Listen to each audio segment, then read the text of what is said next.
Assalamualaikum warahmatullahi wabarakatuh. Wahai sahabatku, semoga sahabatku dalam kondisi sehat walafiat di bawah lindungan dari Allah Subhanahu wa taala. Ada orang yang bertanya, bagaimana sih sebenarnya puasa Syawal itu?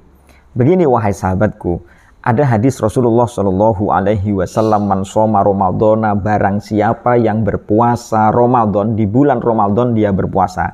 Tentu puasa wajib ini. Summa atsba'ahu sittan, kemudian mengiringi puasa Ramadan itu dengan puasa 6 hari min Syawal, dari bulan Syawal. Maka pahalanya seperti apa? Dalam kitab ini dijelaskan, kasyamid dahri, seperti puasa 1 tahun. Jadi pahalanya luar biasa.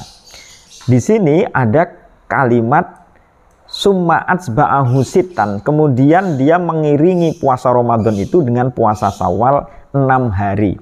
6 hari itu hitungannya adalah karena Idul Fitri tanggal 1 Syawal itu haram berpuasa. Jadi mengawalinya adalah mulai tanggal 2 Syawal, berarti tanggal 2, tanggal 3, tanggal 4, tanggal 5, tanggal 6, tanggal 7, berarti mulai dari tanggal 2, 3, 4, 5, 6, kemudian 7, dan orang Jawa nanti hari ke-8-nya itu adalah, atau tanggal ke-8 Syawal itu bodo kupat atau kupatan. Jadi kupatan itu dari kata kafatan. Kafatan itu artinya keseluruhan, sempurna. Jadi kalau seseorang puasa Ramadan kemudian diiringi dengan 6 Syawal, puasa Syawal tadi itu, maka dia telah sempurna, dan kesempurnaan itu ditandai dengan bodo Syawal. Karena itu kalau misalnya para sahabatku tidak puasa Syawal lalu bikin kupat, bolehkah? Ya boleh saja, untuk makan saja boleh, tidak jadi masalah gitu.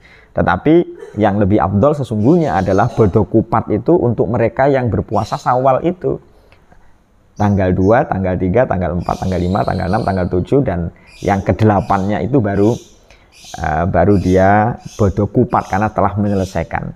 Tetapi summa atsba'ahu sittan itu bersifat mutlak. Tidak ada kejelasan apakah langsung atau berurutan atau seperti apa. Nah, di dalam kitab Al-Minhajul Qawim itu dijelaskan puasa Syawal itu sunnah, dan kesunahan dalam menjalankan puasa Syawal itu yang pertama adalah langsung mengiringi tanggal setelah tanggal 1. Jadi tanggal 2, tanggal 3, tanggal 4, tanggal 5, tanggal 6, tanggal 7 itu langsung. Jadi sunnahnya memang langsung, tidak nanti-nanti itu. Tidak tanggal 5, tidak tinggal 7, yang penting bulan Syawal, tidak. Yang kedua, sunnahnya pula dalam melaksanakan puasa sunnah Syawal itu, yang pertama tadi adalah langsung, kecuali dikasih batas tanggal 1 Syawal itu memang tidak boleh.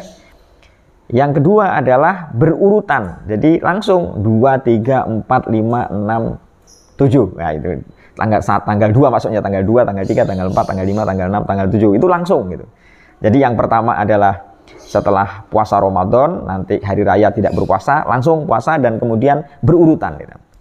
Tapi karena ini mutlak, maka para ulama menentukan karena ini mutlak, maka sesungguhnya puasa Syawal itu bisa dilakukan, wahai sahabatku, itu selama bulan Syawal.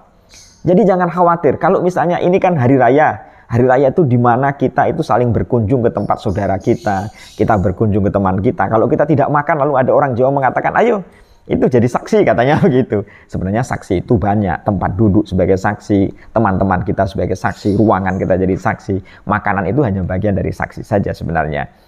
Jadi banyak saksi di antara kita, jalan saksi, pakaian kita saksi, dan lain sebagainya. Tetapi kadang kita kalau dikatakan, kamu kok nggak makan, ini tolong, ini lagi enak, ini kuenya enak, ini buatan kakek sendiri, ini buatan Pak D sendiri, ini buatan Pak Lik sendiri, ini buatan sendiri, lo coba dicicipin. Lalu kita mengatakan saya puasa. Kadang kan ada sombongnya juga, ada riaknya juga. Wah, berarti dia orang alim ini, berarti dia orang pintar. Itu kan nanti ada rasa sombong juga di situ gitu. Nah, untuk menghindari nanti supaya ada keakraban, lalu kita mengatakan begini, ya sudahlah, nanti saya puasanya yang penting di bulan Syawal saja. Oh, tidak jadi masalah. Jadi yang penting summa atsba'ahu sittan itu bersifat mutlak, global, umum, karena itu bisa dilakukan kapanpun, yang penting dalam bulan Syawal. Jadi para sahabatku jangan khawatir, ini Syawal masih ada gitu. Jadi lakukanlah, karena summa atsba'ahu sittan itu bersifat. Jadi yang harus kita perhatikan adalah kesunahannya memang itu berurutan. Alasannya kenapa kok menjadi sunnah harus harus apa? Harus terus menerus dan itu cepat. Setelah tanggal 1 itu tidak boleh berpuasa, langsung tanggal 2, 3, 4 langsung berurutan begitu. Kenapa? Karena asalnya adalah karena kita bersegera dalam hal ibadah. Alasan para ulama adalah karena untuk bersegera, untuk cepat-cepat menjalankan ibadah. Dengan cepat-cepat menjalankan ibadah berarti kita memenuhi panggilan Allah itu dengan cara cepat. Jadi hakikatnya begitu saja sebenarnya, karena kita cepat-cepat. Kemudian tadi saya mengatakan bahwa itu boleh, yang penting bulan Syawal, yang penting di dalam bulan Syawal. Dan yang kedua, kalau begitu berarti karena hadisnya itu bersifat umum, maka boleh yang penting dalam bulan Syawal. Yang kedua adalah yang penting pula itu boleh juga dilakukan secara tidak berurutan. Tanggal 8 kita puasa, nanti tanggal 10 kita puasa, tanggal 13 kita puasa, tanggal 20 kita puasa, baru tanggal 21 kita puasa. Bahkan pasti misalnya tanggal 8, tanggal 11, tanggal 12, tanggal 10, kemudian tanggal 15, tanggal 20, yang penting 6 hari. Yang penting 6 hari. Jadi tidak berurutan. Memang sunnahnya berurutan, tetapi kalau tidak berurutan itu tidak jadi masalah. Dan sunnahnya juga cepat-cepat, tanggal 2, tanggal 3, tanggal 4, tapi kalau tidak jadi masalah. Wahai sahabatku, ini mumpung amalan yang bagus, mumpung ini adalah bagian dari ibadah yang bagus, ayo kita lakukan ini semampu kita. Karena hadisnya jelas bahwa barang siapa yang puasa di bulan Ramadan kemudian dia mengiringinya kembali dengan puasa Syawal 6 hari di bulan Syawal, maka seperti puasa 1 tahun. Wahai sahabatku, semoga bermanfaat, semoga bisa menjadi renungan dan refleksi buat kita. Assalamualaikum warahmatullahi wabarakatuh.